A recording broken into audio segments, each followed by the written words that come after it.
apporte, au-delà de l'aspect purement technique, un très net plus dans ma manière d'être avec les autres et pas que en visio.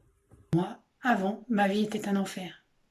Je ne draguais pas la caméra, j'avais du bazar en fond d'écran, je ne chassais pas le canard, et je gesticulais pour me faire comprendre quand j'avais des problèmes techniques. Je l'ai rencontré, et tout a changé. Bah, c'est surtout de me rendre compte de pas mal de techniques et d'astuces pour améliorer au mieux l'organisation, la préparation et la gestion autour des visios en fait, avec un public à travers la caméra, puisque finalement on se rend compte qu'il y a pas mal de choses qui varient d'une réunion en présentiel. Donc on repart avec plein de bonnes choses dans la besace, donc c'est vraiment cool de ce point de vue. Vraiment toutes les techniques qui sont données pour améliorer sa communication et aussi le fait d'apprendre ces techniques en s'amusant. Son format qui, si elle demande beaucoup de lâcher prise, elle permet vraiment une assimilation immédiate, ludique et durable des concepts de l'interactivité.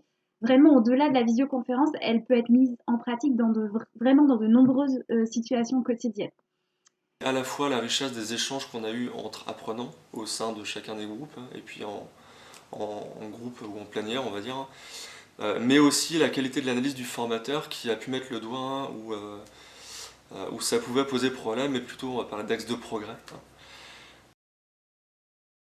Ça a été richesse et découverte. C'est interactivité, et deuxième mot, c'est en plein cœur de l'actualité. Voilà. Je dirais bienveillance et communication. Je vais même en rajouter un troisième et dire merci. Donc merci à Jean-Luc et merci à l'équipe pour ce très bon moment et pour la crise de fou rire aussi.